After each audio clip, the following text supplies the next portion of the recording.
अली मोहम्मद खान साहब, जैसे कि मैंने कहा कि प्लान ए भी फ्लॉप हुआ, प्लान बी भी फ्लॉप हुआ, अब सब पार्टियों ने, खासकर आईपीपी और पाकिस्तान पीपल्स पार्टी की अब नज़रें लगी हुई हैं। ज़ाहिर है उन्हें इस बात का तो बखूबी अंदाज़ा है कि तहरीक इंसाफ की मकबूलियत भी है और अवाम में अभी सपोर्ट भी है और लोग वोट देना चाहते हैं, लेकिन जो कन्फ्यूजन है उसका लोग भी, दूसरी पार्टीज़ भी फ़ायदा उठाएंगी।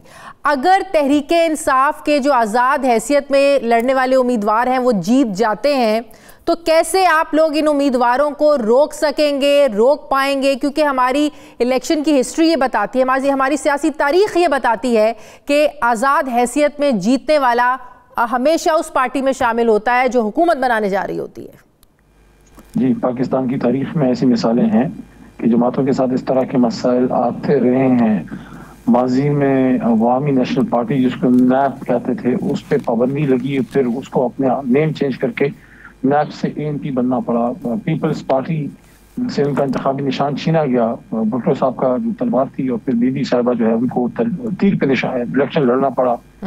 मियां साहब की जमात को भी मसला एक जमाने में हुआ और फिर उनके सेनेट के इलेक्शन से पहले उनके निशान उनके पास ना रहे। पीपल्स पार्टी को इस टाइम में जो है पार्लियामेंटेरियन बनानी पड़ी और पाकिस्तान पीपल्स पार्टी पार्लियामेंटेरियन पे उन्हें इलेक्शन लड़ा। लेकिन पाकिस्तान तहरीक इंसाफ के साथ जो हुआ है ये तारीख में नहीं हुआ, क्योंकि जनरल इलेक्शन से पहले किसी भी बड़ी कौमी जमात से उनका इंतखाबी निशान छीनना या उसको ले लेना ये पहली बार हुआ है। तो ये एक चीज़ ऐसी है कि मैं तो ये समझता हूँ कि पाकिस्तान का पूरा निज़ाम जो है एक तरह से एक पूरा सिस्टम हमला आवर हुआ है पाकिस्तान तहरीक इंसाफ पे। मैंने हमला आवर का लफ्ज़ इसलिए यूज़ किया है क्योंकि इस वक्त कौम की गालिब अक्सरियत ने फैसला किया है कि वो हमारी पाकिस्तान तहरीक इंसाफ के नज़रिए के साथ, इमरान खान साहब के साथ वो अलाइंड है और वो वोट करना चाहते हैं। तो उनको उनके वोट के हक से महरूम किया गया है। आर्टिकल 17 की खिलाफ वर्जी हुई है और कौन सा इतना कोई बड़ा कुछ हो गया था। जब एक दूसरी जमातों को अपॉर्चुनिटी है तो तहरीक इंसाफ को भी मिलनी चाहिए। उन्होंने कौन सी अपनी जमातों में इतनी बड़ी जमहूरियत की है और बड़े को इनके जो है हर साल या हर 5 साल बाद इलेक्शन होते हैं जिसमें लीडरशिप चेंज हो रही है। 50 साल से वही लोग बैठे हैं। लेकिन बहरहाल ठीक है, ये चैलेंज हमारी तरफ फेंका गया। इस चैलेंज को हमने दिलो जान से कबूल किया और आपने हमारी सोशल मीडिया कैंपेन्स देखी होगी जिस तरीके से हमारे निशान लोगों तक पहुंच रहे हैं। मैं आपको चैलेंज से बात करता हूं कि 8 फरवरी 2024 का जब इलेक्शन होगा, लेकिन ऐसी भी कुछ कंफ्यूजन है ना कि अगर ना पता हो कि अगर कौमी असम्बली के एक हल्के से और एमएनए का कौन है, अगर कौमी असम्बली के एक हल्के से तहरीक इंसाफ के उम्मीदवार को अगर चारपाई का किसी को निशान दिया गया, मैं मिसाल दे रही हूँ, मैंने ऐसे बहुत से निशाना देखे हैं, तो वहीं पर ओपोनेंट पार्टी के नीचे वाला जो हल्का है सेम निशान दे दिया गया है। कंफ्यूजन तो रहेगी। अगर आप सिर्फ ये कह देंगे कि इस हल्के में जाके आपने जो है वो इस निशान पर मोहर लगानी है तो कंफ्यूजन तो अपनी जगह बरकरार रहेगी ना, कि एक ही हल्के में ऊपर नीचे सीटों पर एक ही निशान है। देखें, जहां तक हमारा मसला है उस पर मैं बात करता हूँ। पहले इसका मैं इजमाली पहलू आपके सामने रखूं कि आपने जो कंफ्यूजन की बात की, ये कंफ्यूजन किसने पैदा की? ये कंफ्यूजन वहां से पैदा हुई है जो इस बात के जिम्मेदार हैं इलेक्शन कमीशन ऑफ पाकिस्तान के इलेक्शन साफ और शफाफ ना सिर्फ वो बल्कि होता हुआ नजर आए। जब आपने अवामी नेशनल पार्टी पे थोड़ा सा जुर्माना करके उनको अगला जो है मई में इलेक्शन करने की इजाजत दी है। अवामी नेशनल पार्टी तो एक हमारे मुकाबले में छोटी जमात है, हालांकि उनकी तारीख है, उनकी भी हिस्ट्री है। मैं तो छोटी जमातों की भी बहुत इज्जत करता हूँ। मैं समझता हूँ बलोचिस्तान में अगर कोई जमात है जो सिर्फ एक सूबाई असम्बली की सीट जीतती है, पूरे पाकिस्तान में कहीं उनकी कोई सीट नहीं है, मैं कहता हूँ उनकी भी उतनी इज्जत आप दो। बलोचिस्तान की किसी छोटी सी सियासी जमात को या अवामी खैबर पख्तूनख्वा की जिस तरह एएनपी है, ऐसी जमातों की भी रिस्पेक्ट है क्योंकि उनके पीछे भी पाकिस्तानी कौम खड़ी है। लेकिन जब आपने इन छोटी जमातों को एक अपॉर्चुनिटी दी है, मुल्क की सबसे बड़ी जमात से जब आपने ये निशान छीना है, तो ये हमला तहरीक इंसाफ पे नहीं है, ये उन करोड़ों पाकिस्तानियों के उनके एक आईनी हक पे आपने हमला किया है, उनको एक जो है आपने महरूम किया है। अब नेक्स्ट स्ट्रेटजी क्या है आपकी अली मोहम्मद खान साहब? अब नेक्स्ट स्ट्रेटजी क्या है? करना चाहते हैं उनको पीपल्स पार्टी की भी नजरें हैं कि अगर आप लोगों की जो आजाद हैसियत में उम्मीदवार लड़ रहे हैं वो जीते हैं, उनको अपने साथ शामिल करें। आईपीबी जहांगीर तरीन साहब कहते हैं कि 2018 में भी ऐसे हमने हुकूमत बनाई थी, जहाज भर भर के जाते थे और पार्टी में आजाद उम्मीदवारों को हमने शामिल करके हुकूमत बनाई। अब भी उनका यही प्लान है।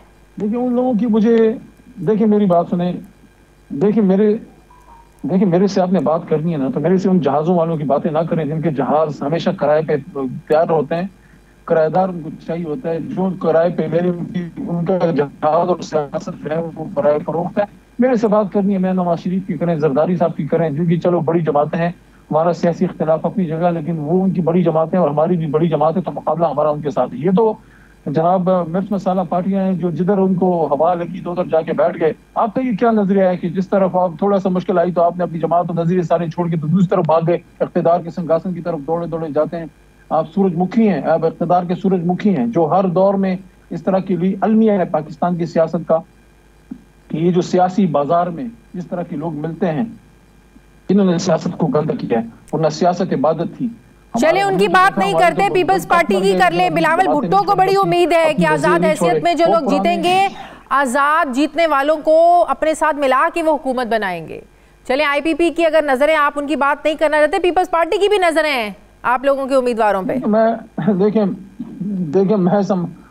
बिलावल साहब की तो जहाँ तक बिलावल साहब का ताल्लुक है, उनको तो कम से कम ये बात ज़ेब इसलिए नहीं देती कि उनकी अपनी वालिदा शहीद जो हैं वो इन चीज़ों का शिकार रही हैं। हमेशा उनके खिलाफ जो है ताकतवर लोग जो हैं उन्होंने इस तरह की चीज़ें बनाई। IGI किसने बनाई थी? मैंने, आपने बनाई थी?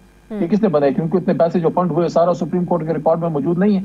तो जिनकी वालिदा को इन चीज़ों का सामना रहा कि कभी भी जब भी आज़ाद शफाफ इलेक्शन हुआ था, कि मैं चैलेंज से ये बात और मैं तारीख से ये बात सामने रखा हूँ, जब जब आज़ाद इलेक्शन हुआ है बेनज़ीर साहिबा जीती, जब जब मैनिपुलेट हुआ मियाँ साहब आ गए, 2/3 भी लेके बैठ गए।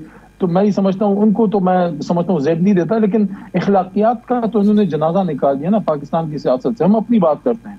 आपने पूछा आप क्या करने लगे। सबसे पहली बात यह है कि जहां तक इस बात का ताल्लुक है कि ऊपर किसी और जमात के बंदे को कोई निशान मिला है और हमारी जमात के बंदे को नीचे वही निशान मिला है, ये तो हमारी जिम्मेदारी है ना। हमारा वर्कर, हमारा कारकुन, हमारा वोटर सपोर्टर इसको अपनी जिंदगी की सबसे बड़ी जद्दोजहद बना चुका है।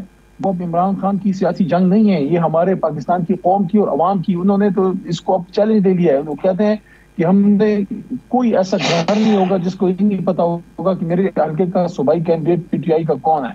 ये हमारी जिम्मेदारी है, पहुंचा के रहेंगे इंशाल्लाह। लेकिन तहरीक इंसाफ बतौर जमात मौजूद है, तहरीक इंसाफ बतौर जमात खत्म नहीं हुई है, तहरीक इंसाफ डिसबैंड नहीं। ठीक है, ये जिम्मेदारी बखूबी निभा लेंगे। उसके बाद इलेक्शंस के बाद जो बहुत बड़ी जिम्मेदारी होगी, अगर आप लोगों के उम्मीदवार जीतते हैं, सही जिम्मेदारी तो तब शुरू होगी। उनको कैसे, किस चीज से बांध कर रखेंगे, कैसे उनको रोकेंगे? अब वो अगर आजाद हैसियत में लड़ रहे हैं तो पार्टी डिसिप्लिन तो लागू नहीं होता उन पे, तो कैसे उनको रोकेंगे?